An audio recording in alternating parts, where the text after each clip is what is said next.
اللہ تعالیٰ مشرکین کے بارے میں فرماتا ہے جن جن کو یہ لوگ اللہ کو چھوڑ کر پکارتے ہیں، یعنی اللہ کو چھوڑ کر جن جن کو یہ لوگ پکارتے ہیں، یعنی اللہ کو پکارنا یعنی آدمی کب پکارتا ہے؟ جب تکلیف میں ہو تو پکارتا ہے، جب پریشانی میں ہو تو پکارتا ہے۔ تو اللہ تعالیٰ مشرکین کے بارے میں، شرک کرنے والوں کے بارے میں فرماتا ہے کہ یہ مشرکین جن جن کو اللہ کے سوا پکارتے ہیں، یعنی اللہ کو نہیں چھوڑ کر دوسروں کو پکارتے ہیں، وہ کسی چیز کو پیدا نہیں کر سکتے۔ یعنی جن جن کو یہ پکارتے ہیں وہ پیدا کرنے والے نہیں ہیں، خالق نہیں ہیں۔ خالق تو میں ہوں، مجھ کو پکارنا چاہیے، مجھ سے مانگنا چاہیے اور مجھ سے طلب کرنا چاہیے، مجھ کو سجدہ کرنا چاہیے، لیکن مجھ کو چھوڑ کر جن جن کو یہ پکارتے ہیں وہ حقیقت میں کسی چیز کو پیدا کرنے والے نہیں ہیں، یعنی وہ خالق نہیں ہیں، بلکہ وہ خود پیدا کیے ہوئے ہیں۔ جو خود پیدا کیا ہوا ہو وہ کسی کو کیا دے سکتا ہے؟ جو خود پیدا کیا ہو وہ کسی کی کیا مراد پوری کر سکتا ہے؟ ہرگز پوری نہیں کر سکتا، کیونکہ وہ خود محتاج ہے۔ کیونکہ پیدا کیا جانے والا جو خود پیدا ہوا ہے وہ محتاج ہوتا، تو محتاج کی ضرورت پوری نہیں کرتا ہے، یہ مطلب ہے۔ تو جن کو یہ لوگ اللہ کے سوا پکارتے ہیں وہ کسی چیز کو پیدا نہیں کر سکتے، بلکہ وہ خود پیدا کیے ہوئے ہیں۔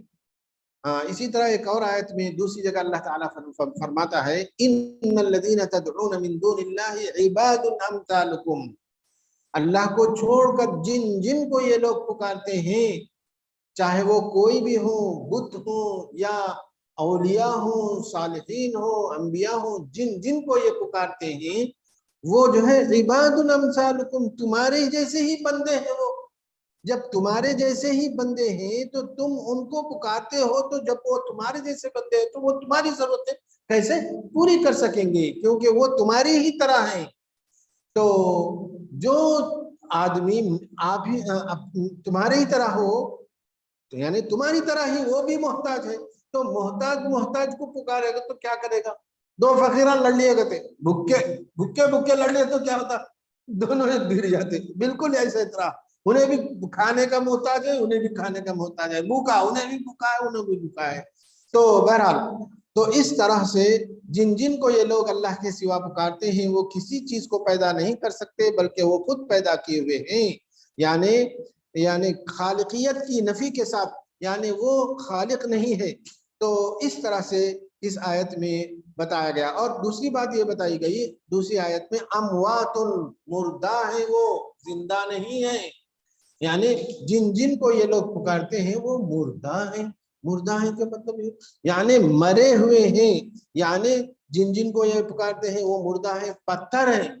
پتھر کیا ہوتا ہے؟ مردہ ہوتا ہے، پتھر ہے، جمادات ہے، اور جو بے جان ہے، بے شعور ہے۔ جو بت ہوتے ہیں بے جان ہوتے ہیں، بے شعور ہوتے ہیں، خود ہاتھوں سے بناتے ہیں، خود ہاتھوں سے بنا کر اس کی پوجا کرتے ہیں۔ اور اسی طرح جو قبر ہے، جو قبر کو خود ہاتھوں سے بناتے ہیں، بنا کر پھر اسی قبر کو سجدہ کرتے ہیں، اپنے ہاتھ سے بناتے ہیں قبر کو، پھر اسی قبر کو سجدہ کرتے ہیں۔ تو بہرحال جو بے جان ہے اور بے شعور ہے، اور فوت شدہ صالحین بھی ہیں، یعنی جو نیک لوگ مر گئے ان کے بارے میں اللہ تعالیٰ فرماتا ہے کہ یہ نیک لوگوں کے پاس جا کر، ان کی قبروں کے پاس جا کر ان کی قبروں کے پاس جا کر سجدے کرتے ہیں اور مانگتے ہیں۔ کتنے بے عقل ہیں، بیوقوف لوگ ہیں یہ، کیونکہ وہ جو صالحین نیک لوگ ہیں مردہ ہیں وہ لوگ۔ اب مردہ ہیں وہ لوگ کیا بولتے معلوم؟ ارے اولیاء کو مردہ نہیں بولنا، اولیاء زندہ ہیں، مرنے کے بعد بھی زندہ ہیں بولتا۔ اب یہاں سمجھنے کی بات ہے۔ کیا سمجھنے کی بات ہے؟ اللہ تعالیٰ انسان کو پیدا کر کے تین قسم کی دنیا دیا۔ پہلی دنیا بچہ ماں کے پیٹ میں 9 مہینے رہتا، وہ بھی ایک زندگی ہے۔ 3 قسم کی دنیا اور 3 قسم کی زندگی دیا۔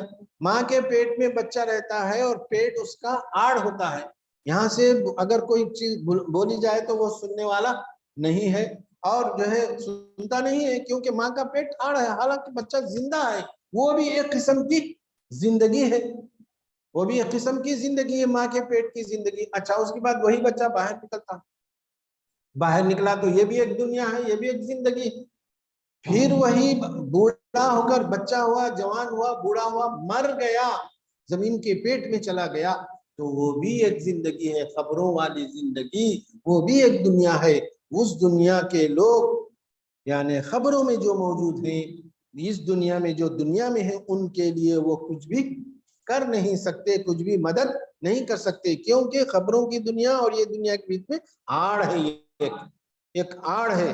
جس طرح ماں کے پیٹ میں ماں کا پیٹ آڑ تھا بچے کے لیے اور باہر کی دنیا کے لیے، بالکل اسی طرح زمین کے پیٹ میں جب نیک لوگ چلے جاتے ہیں مر کر، تو مرنے کے بعد وہ زمین پر موجود جو لوگ ہیں ان کی کچھ بھی مدد نہیں کر سکتے اور کچھ بھی نصرت نہیں کر سکتے اور کچھ بھی دے نہیں سکتے، نہ دلا سکتے ہیں۔ تو یہ بات بتائی گئی ہے۔ تو فوت شدہ صالحین بھی ہیں، کیونکہ مرنے کے بعد اٹھایا جانا جس کا انہیں شعور نہیں، وہ تو جماعت کے بجائے صالحین ہی پر صادقہ ساتا ہے۔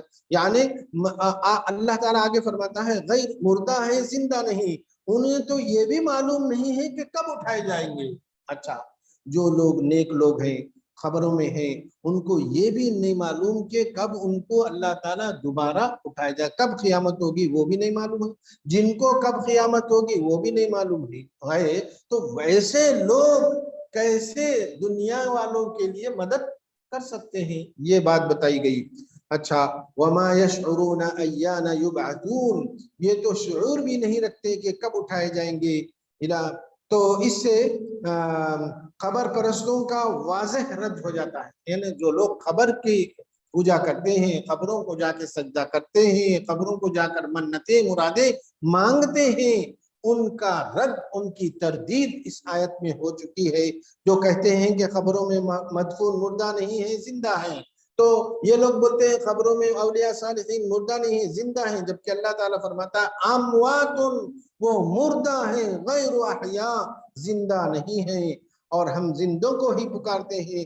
تو وہ لوگ کہتے ہیں ہم زندوں کو ہی پکارتے ہیں۔ اللہ تعالیٰ کے ارشاد سے معلوم ہوا کہ موت وارد ہونے کے بعد دنیاوی زندگی کسی کو نہیں نصیب ہو سکتی، نہ دنیا سے اس کا کوئی تعلق باقی رہتا ہے۔ یعنی ایک مرتبہ آدمی اس دنیا سے چلے جانے کے بعد، مر جانے کے بعد، اس کا تعلق اس دنیا کی زندگی سے نہیں ہوتا ہے، یعنی وہ دنیا میں رہنے والوں کے لیے کچھ بھی مدد وغیرہ نہیں کر سکتے ہیں۔ اس لیے اچھی طرح اس بات کو سمجھنا چاہیے، کیونکہ بزرگان دین، اولیاء بزرگان دین، الا ان اولیاء اللہ لا خوف علیہم ولا هم یحزنون، اولیاء ایسے ہیں ان کو کوئی ڈر نہیں، کوئی غم نہیں، ایسا بول بول کے جو ہے ان کو ایک دم بڑھا دے کے پھر اس کے بعد وہاں سے شرک اور سجدے شروع کرتے ہیں۔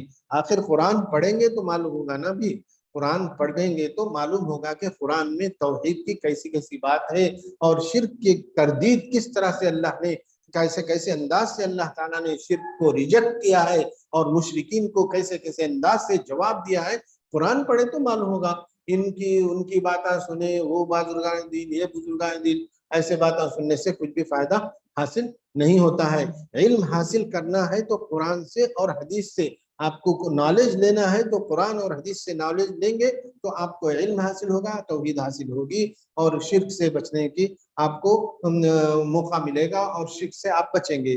تو بہرحال اس طرح سے ہے۔ اس کے بعد آگے کی آیت میں اللہ تعالیٰ فرماتا ہے الہکم الہ واحد، تم سب کا معبود صرف اللہ تعالیٰ ہے، اللہ تعالیٰ اکیلا ہے۔ الہکم، الہ الہ یالہ سے، الہکم تم سب کا معبود برحق صرف اللہ تعالیٰ اکیلا ہے، اور آخرت پر ایمان نہ رکھنے والوں کے دل منکر ہیں اور وہ خود تکبر سے بھرے ہوئے ہیں۔ ہاں اس آیت میں اللہ تعالیٰ نے یہ فرمایا کہ ایک اللہ کا ماننا منکرین اور مشرکین کے لیے بہت مشکل ہے۔ اللہ کو ایک ماننا منکرین کے لیے، مشرکین کے لیے اللہ کو ایک ماننا بہت مشکل ہے، کیونکہ وہ کہتے تھے، مکے کے مشرکین کہتے تھے اجعل الآلہۃ الہا واحدا ان ھذا لشیء عجیب، اس نے تمام معبودوں کو ایک ہی معبود کر دیا ہے، یہ تو بڑی ہی عجیب بات ہے۔ یعنی مکے اللہ کے نبی جب رسول اللہ صلی اللہ علیہ وسلم جب مکہ المکرمہ میں نبی بنا کر بھیجے گئے تو اور آپ صلی اللہ علیہ وسلم ان کو دعوت و تبلیغ دیتے گئے، قولوا لا الہ الا اللہ، یہ اللہ کی عبادت کرو، کہو اللہ کے سوا کوئی معبود برحق نہیں، تفلحو، کامیاب ہو جاؤ گے دنیا کی زندگی میں بھی اور آخرت کی زندگی میں۔ تو بہت تعجب کرتے تھے، ارے یہ تو نئی بات کہہ رہے ہیں، نئی بات اس طرح کہہ رہے ہیں کہ ہم تو اب تک 360 بتوں کو مانتے آئے ہیں، 360 بتوں کی پوجا کرتے آئے ہیں، اب آ کر یہ کہہ رہے ہیں کہ ان تمام کو چھوڑ دیں، صرف ایک اللہ کی عبادت کرے، یہ تو ہم کو بات سمجھ میں آتی نہیں، یہ تو عجیب بات کر رہے ہیں۔ اس طرح سے وہ کہتے تھے اجعل الالہۃ الہا واحدا، تمام معبودوں کو ایک ہی معبود کر دیا، یہ تو بڑی عجیب بات ہے۔ ایک عجیب بات ان کو یہ تھی، اور دوسری عجیب بات ان کو یہ تھی کہ جو ہے اذا كنا ترابا وعظاما انا لمخرجون، یعنی پیدا ہونے کے بعد دوبارہ کی زندگی کا وہ قائل نہیں تھے۔ مکے کے مشرکین یہ سمجھتے تھے کہ دنیا پوری یہی ہے، پیدا ہو جانے کے بعد دوبارہ زندگی نہیں ہے، مرنا جینا یہی دنیا میں ہے، اس کے بعد دوسری دنیا نہیں ہے، اس کے بعد دوسری زندگی نہیں ہے۔ تو اس لیے تعجب کرتے تھے کہ جب ہم مر کر خبر میں چلے جائیں گے، ہماری ہڈی پھسلی ایک ہو جائیں گی، چورا چورا ہو جائیں گا، تو پھر کیسے زندہ ہو جائیں گے؟ اسی لیے نبی کریم صلی اللہ علیہ وسلم سے کہتے تھے کہ اگر ایسی بات ہے تو ہمارے باپ دادا جو مر گئے ہیں، دادا، ان کو اٹھا کے دکھاؤ، اگر اٹھائے تو جب ہم ایمان لاتے، قیامت کے دن پر دوبارہ اٹھائے جانے پر جب ہم ایمان لائیں گے۔ تو بہرحال اس طرح سے جو ہے وہ دوبارہ اٹھائے جانے پر ان کا یقین نہیں تھا، اور قیامت کے دن پر بھی ان کا یقین نہیں تھا۔